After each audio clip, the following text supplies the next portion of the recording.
America और Israel के खिलाफ ईरान का ऑपरेशन ट्रू प्रॉमिस 4 जारी है। मिडिल ईस्ट में मौजूद अमेरिकी बेस पर ईरान ने ताबड़तोड़ हमले किए हैं। सऊदी अरब, यूएई, बहरीन और कुवैत में सबसे ज्यादा अटैक किए गए हैं। आईआरजीसी की स्ट्राइक कैसे आफत का सबब बन चुकी है, इस रिपोर्ट में देखिए।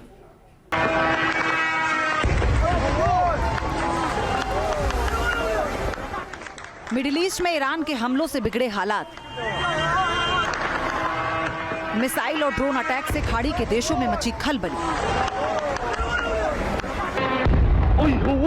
भयंकर हमलों की वजह से संकट में अरब देश।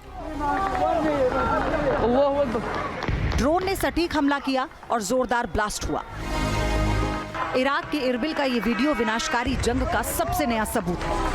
हमले के बाद पूरे इलाके में आग की ऊंची लपटें दिखाई दी। ये खौफनाक मंजर ईरान समर्थित समूहों की ओर से की गई स्ट्राइक के बाद देखने को मिला।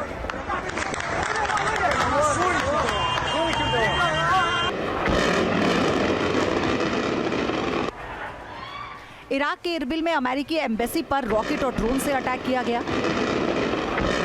इसी दौरान यहां सी रैम डिफेंस सिस्टम एक्टिव हुआ और सभी प्रोजेक्टाइल्स को हवा में ही ढेर कर दिया। हमला तो नाकाम हो गया, लेकिन काफी देर तक यहां अफरा तफरी मची रही। आग की विनाशकारी लपटें, धुएं का बवंडर और आसपास मौजूद फायर ब्रिगेड के कर्मचारियों की जद्दोजहद। वीडियो कुवैत के इंटरनेशनल एयरपोर्ट का है। अमेरिकी बेस को निशाना बनाते हुए की गई ईरान की एयर स्ट्राइक के बाद यहां हालात विस्फोटक हो गए। 72 घंटे में दूसरी बार कुवैत के इंटरनेशनल एयरपोर्ट को टारगेट किया गया। दावा किया गया कि ड्रोन हमले में एयरपोर्ट का रडार सिस्टम बुरी तरह से डैमेज हो गया। कुवैत में अमेरिका के कई सैन्य ठिकानों को भी ईरान ने निशाना बनाया।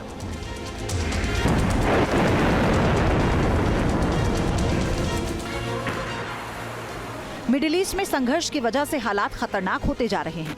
ईरान के निशाने पर सऊदी अरब भी है।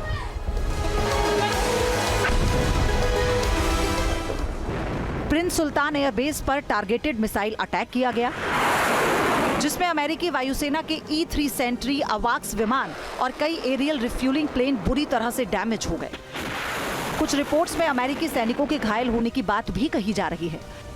ईरान ने इस हमले में क्लस्टर वॉरहेड से लैस मिसाइलों और सुसाइड ड्रोन का उपयोग किया। ये हमला अमेरिका के लिए एक बड़ा झटका माना जा रहा है, क्योंकि सऊदी अरब में मौजूद ये बेस अमेरिकी हवाई अभियानों के लिए बेहद महत्वपूर्ण है। ईरान ने बहरीन में भी भीषण अटैक किया। एल्यूमिनियम प्लांट को निशाना बनाकर ईरान ने अब साफ कर दिया है कि वो पूरे रीजन में तबाही मचाने से पीछे नहीं हटने वाला। आईआरजीसी की स्ट्राइक में एल्यूमिनियम प्लांट की एक यूनिट को नुकसान पहुंचा, जिसमें कुछ कर्मचारियों के घायल होने की भी खबर है। ईरान ने बैलिस्टिक और क्रूज मिसाइलों से यूएई को भी एक बार फिर टारगेट किया। इसके अलावा ड्रोन से भी ईरान ने हमला किया। यूएई की डिफेंस मिनिस्ट्री ने इन हमलों को नाकाम करने का दावा किया।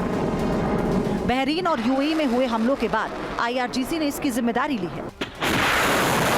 आईआरजीसी ने दावा किया कि उसने बहरीन और यूएई के प्रमुख औद्योगिक इकाइयों को निशाना बनाया। बयान में कहा गया कि उसके एरोस्पेस और नौसैनिक बलों ने मिसाइल और ड्रोन के जरिए एक साझा ऑपरेशन चलाया। इस अभियान में यूएई के EMAL यानी अमीरात ग्लोबल एल्यूमिनियम और बहरीन के एल्यूमिनियम प्लांट को टारगेट किया गया। आईआरजीसी ने दावा किया कि इंडस्ट्रियल यूनिट अमेरिकी डिफेंस और एरोस्पेस से जुड़ी है। ईरान ने यह भी कहा कि कार्रवाई उसके औद्योगिक ढांचे पर हुए हमलों के जवाब में की गई है। पश्चिम एशिया में फैला तनाव पूरी दुनिया की टेंशन बढ़ा रहा है। लगातार हो रहे हमलों की वजह से ऊर्जा संकट बढ़ने लगा है। विस्फोटक हालात के बीच अरब जगत के तमाम देश असुरक्षा के साए में जीने को मजबूर हैं, और इसकी बड़ी वजह ईरान की ओर से लगातार धमकियां भी आ रही हैं। ईरान के राष्ट्रपति मसूद पेज़ेश्कियान ने दावा किया कि वो अमेरिकी इजराइल की ओर से की जा रही कार्रवाई का पूरी ताकत से जवाब दे रहे हैं। पेज़ेश्कियान ने साफ कर दिया है कि ईरान कभी भी पहले हमला नहीं करता, लेकिन अगर उस पर आक्रमण किया जाता है तो फिर वो पीछे नहीं हटता। ईरान के राष्ट्रपति ने चेतावनी दी कि अगर ईरान के इंफ्रास्ट्रक्चर या आर्थिक ठिकानों पर हमला हुआ तो जोरदार जवाब दिया जाएगा। उन्होंने खाड़ी के देशों को भी आगाह करते हुए कहा कि अगर वो विकास और सुरक्षा चाहते हैं तो अपने देश की जमीन का इस्तेमाल ईरान के दुश्मनों को युद्ध के लिए न करने दें। तेहरान की ओर से लगातार कहा जा रहा है कि वो सिर्फ अमेरिका के ठिकानों को निशाना बनाता है, लेकिन खाड़ी के देशों के अधिकारी इससे इत्तेफाक नहीं रखते। उनका कहना है कि हमलों में होटल, एयरपोर्ट और रिहायशी इलाकों पर भी स्ट्राइक की जा रही है, इसीलिए रीजनल वॉर का खतरा भी तेजी से बढ़ रहा है। Team news nation.